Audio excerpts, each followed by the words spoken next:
President Muhammadu Buhari leads Nigeria's delegation to peace meeting as African leaders brainstorm on challenges of development in the continent.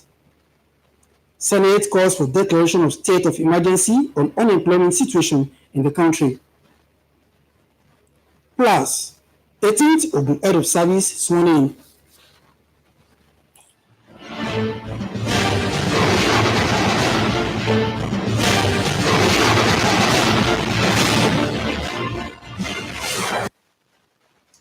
Good evening and welcome to Channel 12 News on Nta Abeokuta.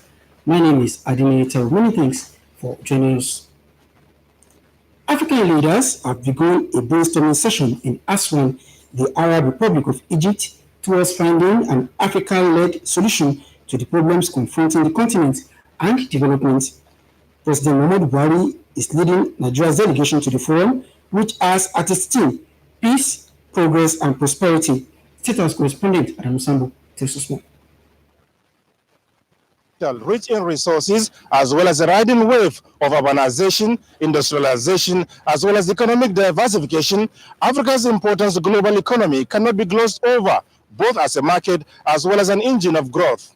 This great promise is, however, under threat as the continent is undermined by a myriad of crises, challenges, and risks to peace, security, and development. The Aswan Forum, initiated by the African Union Chairman and President of Egypt, Abdel Fattah al-Sisi, therefore provides the first kind of platform for President Muhammadu Buhari, other African leaders, and critical stakeholders to take stock of current opportunities and challenges in the continent. This is aimed at developing context-specific and action-oriented recommendations and tools towards enhancing African ownership of the conflict prevention, sustainable peace and development agendas. We are confident that the proceedings of the conference would strengthen the continent toward durable and sustainable peace and security. Sustainable inclusive development is essential to fulfilling Africa's enormous. It is indeed the responsibility of this generation of African leaders, policymakers and intellectuals to provide the homegrown solutions that the continent so desperately needs to protect present and secure future generations to come. Security is fundamental. Without it, we cannot have any peace. So I think it behoves on all of us in the international community to figure out how we can help countries to address these exogenous security shocks that are independent of Africa, by the way. Some members of the Nigerian delegation to the forum describe it as a thought-provoking conversation on the most serious development challenges, security concerns, as well as opportunities in Africa. A continent that is expected to be the hub of the world in 30 years from now is engulfed in so many conflicts and crises.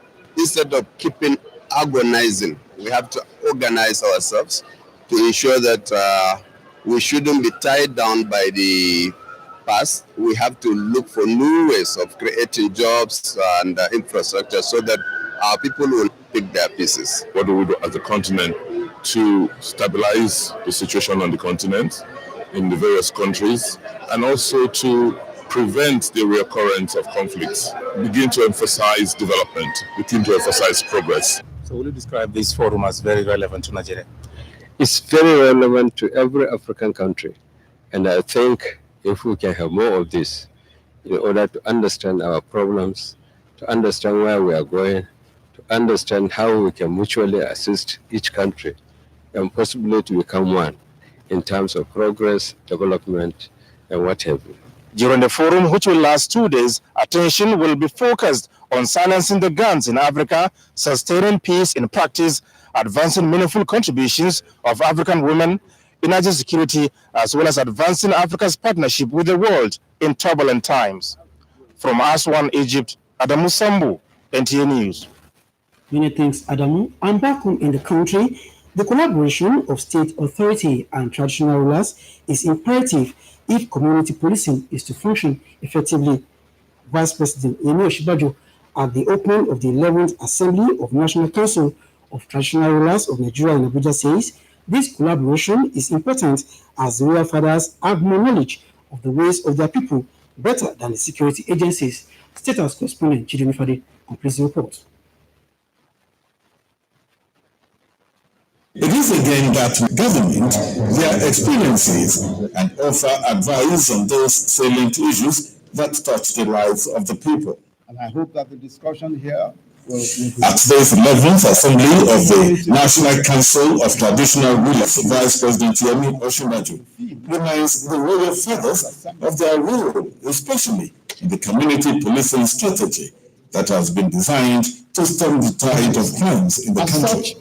The vast network of confidence open to traditional institutions are uniquely positioned to provide government with valuable intelligence that can help detect criminal activity early and prevent or stop it before it escalates.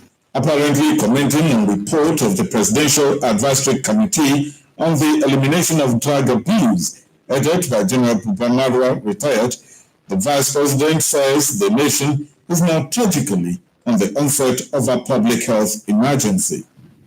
Consequently, drug abuse is as much an illness as it is a crime, and we must address it accordingly by combining the best practices in public health management with common sense criminal justice approaches that emphasize the reformation of young offenders. We must treat the affected, not ostracize them. We must work together to establish valuable prevention and resolution mechanisms, ensuring that young people everywhere are educated on the gravity of the risks involved in drug abuse. In his address of welcome, co-chairman of the council and Oni officials, Oba Adeyeye Enito Gunsi, reiterates this call for strong collaboration. We know that the traditional institution is very key in everything we do in this country. And this time around, the government is supporting us. We all have, each and every one of us have a role to play, and we need to play that role very actively. There should be, and that I think is one thing that will protect the dignity, respect of international ruler, whether it's first class or 100th class. By January, inshallah, we'll come to your communities and then get the membership that will constitute each of the community policing committee so that we start rolling out the process. The theme of the assembly is imperative of community policing and meanings of drug abuse, the role of traditional rulers. In Abuja, Jide Olufado, Nta News. We turn our attention now to the legislature, where the Senate has called for declaration of state of emergency on the unemployment situation in Nigeria. Chimobi Water Energy reports. Now, this followed a motion by Senator Ike Ekweremadu, which also urged the federal government to create a sustainable unemployment fund for Nigerian youths and to resuscitate all moribund industries and establish new ones across the country. Senators stressed the need for the encouragement of small and medium-scale enterprises, especially through the provision of soft loans and incentives to investors.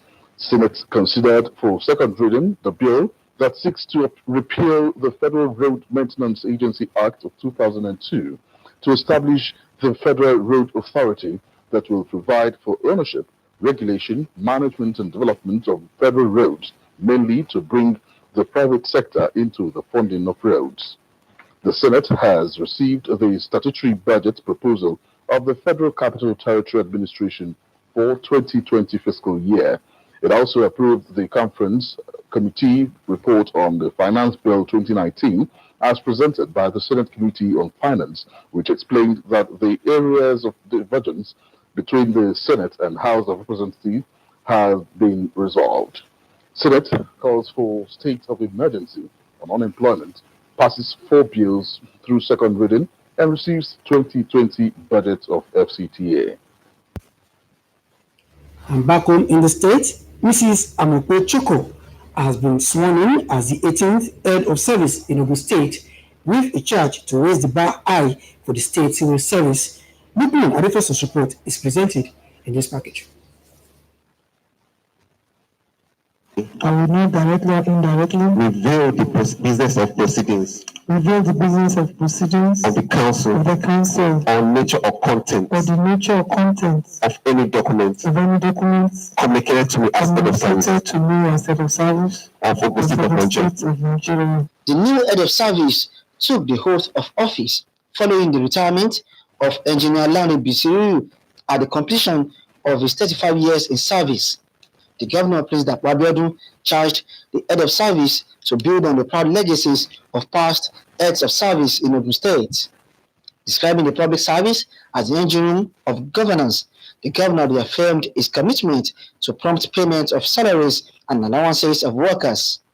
We will continue to ensure prompt payment of salaries and other allowances. We are also working assiduously to clear backlogs of promotion, leave bonuses, and other allowances. So I charge our workers to be more dedicated and professional in the discharge of their duties, and together we will achieve the Ogun State of our collective dreams. He therefore commended the Ogun State Civil Service for outstanding performances and commitment to building our future together agenda. The new head of service appreciated the governor for believing in her as she pledged her unalloyed loyalty to the state civil service. Thank goodness we have a governor who is a listening, compassionate, and civil service friendly chief executive. So far, His Excellency Prince Nta Abeokuta, the former governor of the state, has amply demonstrated that the government of inclusiveness is not limited to the political class, but that the bureaucratic class has a pivotal role to play. I'm grateful for this rare opportunity from our governor, because we have the deputy governor from Awori. We also have the head of service from Awori Axis, and we've been clamoring for more. Mrs. Amope Choko was employed into the state civil service in December 1986 as town planner on grade level 8, and she rose to the highest level of permanent secretary in charge of the state civil service until her new appointment. Turning attention now to security matters, the new Commissioner of Police, Nta Abeokuta, has assured the government and people of Ogun State of adequate protection of lives and property before, during, and after the Yuletide. Lukman Adifeso's report is presented in this package. Yuletide period is always filled with several activities, and some criminally minded people use the period to carry out their heinous acts. This time around, security agencies say it is no longer business as usual for criminal elements in the state. The newly deployed Commissioner of Police in Ogun State, Kenneth Abrizon, was at the governor's office to intimate him on plans to combat crime and sustain the peaceful atmosphere in the state. The operation will last for 2 weeks so that we can hem in the period of the Yuletide and New Year and ensure that kidnappers, armed robbers, cultists will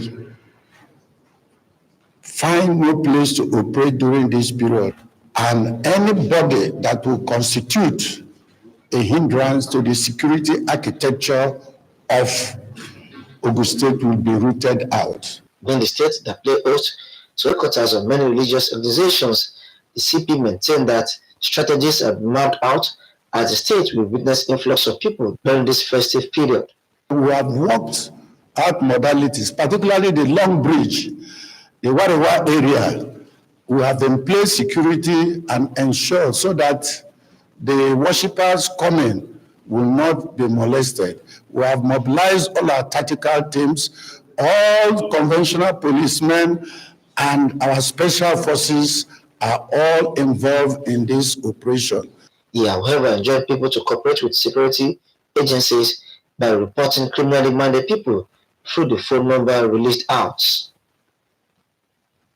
Meanwhile, the newly redeployed Commander 35 Artillery Brigade, Alamiya Barracks, Abeokuta, Brigadier General Yinwema Joseph, has assumed duty in Ogun State with a pledge to collaborate to collaborate with other security agencies to curb crime as well as maintain law and order in the state. Again, Buko Adefeso has details of that report as presented in this package.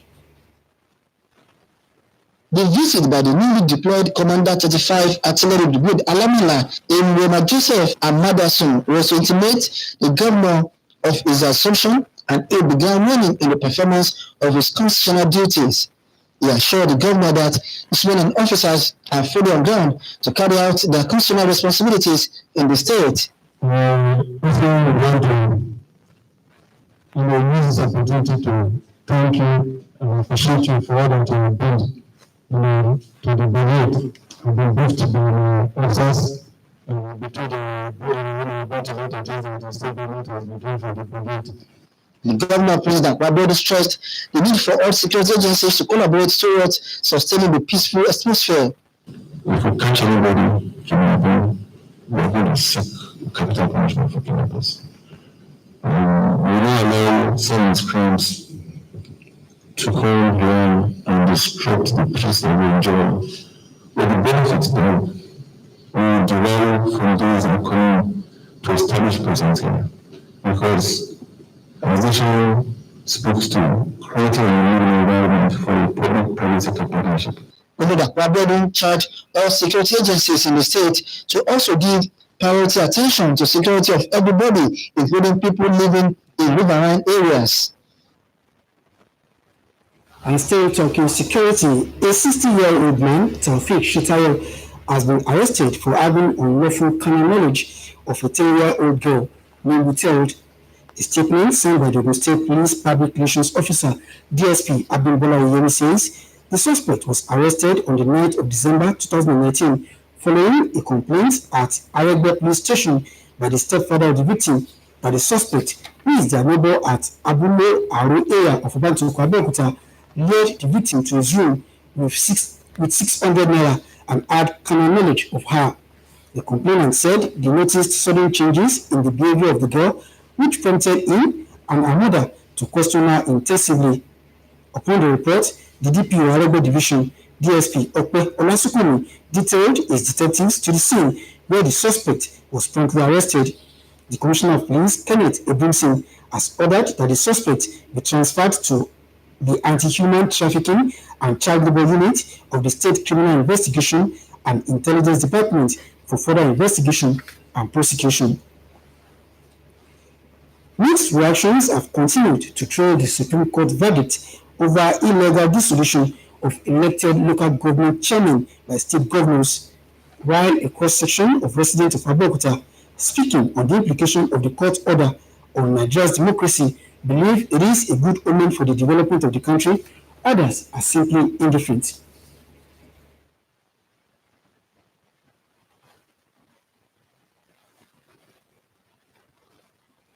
That judgment is a plus. We have a lot of statutory provisions, some laws which, according to some legal jurists, are sleeping until they will be activated by the decision of a competent court. Once the court has interpreted those laws which are in our statutes, then it becomes without doubt that law is in existence. So the Supreme Court has, we are happy. The Supreme Court has been able to make it to become without doubt that the position of the Constitution is still there and that a governor cannot go ahead and remove a local government chairman. So I think our democracy is growing. That decision stands to be a law. So therefore, it overrides all other decisions of the inferior courts or the courts of records below the Supreme Court. Supreme Court is the hierarchy, the apex in the hierarchy of the laws, of the courts in Nigeria. So whatever it makes to be the law in its judgment, or it finds to be the law in the judgment, stands to be and is final. So my position is that that will be a welcome development in Nigeria. It has been pronounced in recent time by the House of Representatives that local governments deserve autonomy, and I believe they have granted that autonomy. So, and the legal system, the law emanates from the chamber, the Alo chamber, and will be implemented by the judiciary. So it is in order that the judiciary should comply with what emanated from the Alo chamber, and that is it. So it is right to perpetually let the control of people remain with the local government than to remain with the state government. You are watching Channel 12 News on Nta Abeokuta. We'll take a breather now. We'll come back with more reports. Hey,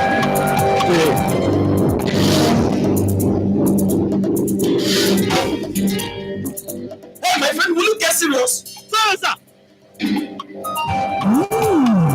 Hey, Okada. Oga, my friend. Mama Julie place. Oga, you like food?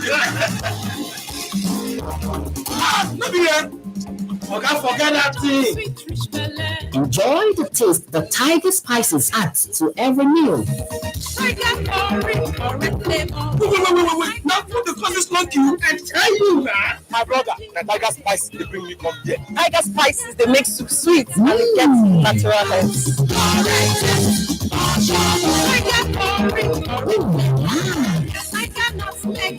Delicious.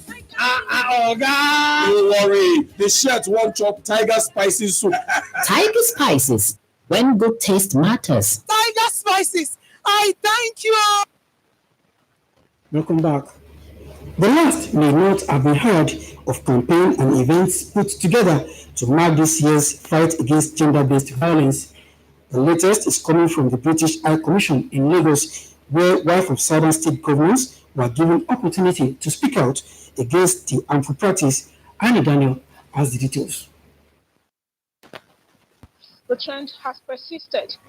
This is why the British High Commission in Lagos brought together wives of southern states governors in Nigeria to seek probable ways of tackling the act. Girls should go to school, they must finish school, they should not get married before the age of 18.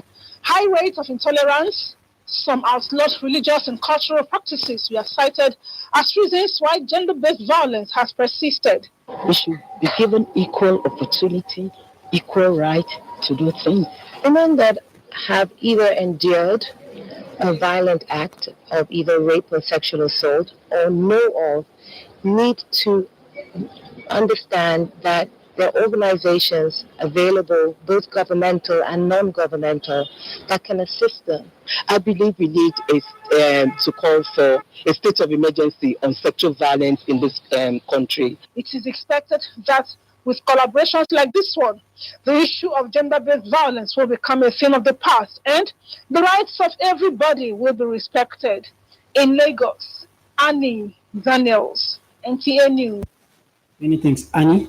Now, the present administration's fight against corruption is yielding positive results, but experts have the view that more needs to be done in the quest to achieve zero tolerance for corruption among public officials. This formed part of the issues raised by guests on Good Morning Nigeria while discussing the topic anti-corruption and sustainable development. Puli Adeyeye now reports. Corruption, the hydra-headed monster, is said to be undermining the progress of social and economic development in developing countries and even developed countries. The guests admitted that the federal government's ongoing fight against corruption is yielding the desired result, but entrenching ethical values must be part of the fight to end corruption completely. Fighting against it is a long-term endeavor. I think we should be very realistic about what can be achieved over time. And I think this is exactly what the survey that was conducted by the National Bureau of Statistics with our support and the funding of the United Kingdom essentially confirms. Prevalence has dropped, but the drop is not yet that dramatic as we would like to see it. We have seen some very encouraging improvements as concerns individual agencies. And overall, we have seen, I think, things that give